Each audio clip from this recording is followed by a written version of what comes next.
Hello guys, আসসালামু আলাইকুম। আশা করি আপনারা সকলেই ভালো আছেন।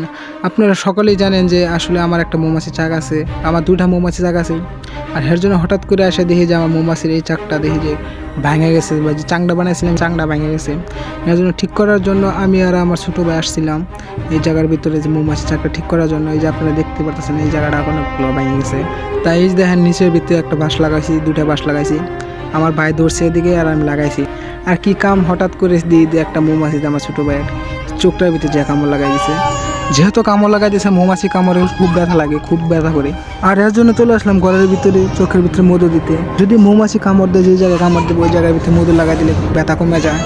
এর জন্য চলে আসলাম ব্যথা কমানোর জন্য মধু দিতে। আর এদিকে এসে দিয়ে সুকেশের ভিতরে মধু নাই, এই জায়গার ভিতরে মধু রাখছিলাম, এই জায়গাতে মধু পাইতেছি না। তারপর আমি আম্মাকে বললাম যে আমার মধু কোথায় রাখছে। আম্মা বললো যে ফ্রিজের ভিতরে রাখা আছে। আর ফ্রিজ খুলে দেখি যে খুব যত্ন সহকারে আমার মধুগুলো রাখা দিছে, কারণ অতিরিক্ত গরম, অতিরিক্ত তাপমাত্রা, এর জন্য মধু বাইরে রাখার চেয়ে ভিতরে রাখা অনেক ভালো। এর জন্য ভিতরে রেখে দিচ্ছে মধুগুলো। আর এদিকে আমার ছোটো বেড়া চোখে হাত দিয়ে খুব কান্না করতেছে, কারণ চোখের ভিতরে যেহেতু কামড় দিচ্ছে খুব একটু ব্যথা একটু বেশি করবেই। তারপরে আমি বোতলের মুখটা খুলে তার চোখের ভিতরে লাগাই দিলাম।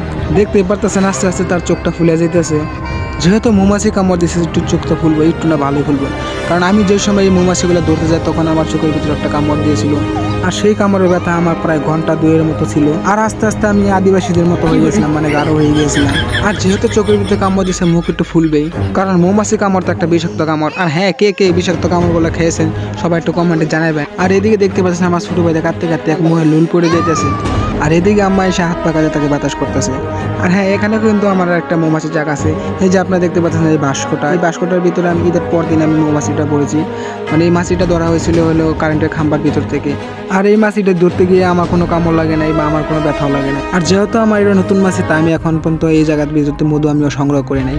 আর হ্যাঁ, যদি আপনারা এই সংগ্রহ করা মধুটা দেখতে চান বা কীরকমভাবে মধু আমি বাইর করি, এই ভিডিওটা যদি দেখতে চান তাহলে সবাই কমেন্টে জানাবেন। আর হ্যাঁ, আজকে ভিডিওটা আমার এই পর্যন্ত। ভিডিওটা কেমন হচ্ছে সবাই একটু কমেন্টে জানাবেন। আর এরকম ভিডিও পেতে চাইলে আমার পেজটাকে ফলো করে রাখেন। আর যদি ইউটিউব থেকে দেখে থাকেন প্লিজ সাবস্ক্রাইব করে রাখেন। আর মৌমাছি আমি কীভাবে ধরি এর জন্য আমি অতি শীঘ্রই একটা ভিডিও নিয়ে আপনাদের কাছে হাজির হব। যেহেতু বাইরে অনেক গরম, তাই আপনারা বেশি বেশি করে স্যালাইন খাবেন, বেশি বেশি করে পানি খাবেন। আর আমার জন্য দোয়া করবেন আমি যাতে চালু করে একটা প্রেম করতে পারি, একটা বিয়ে করতে পারি।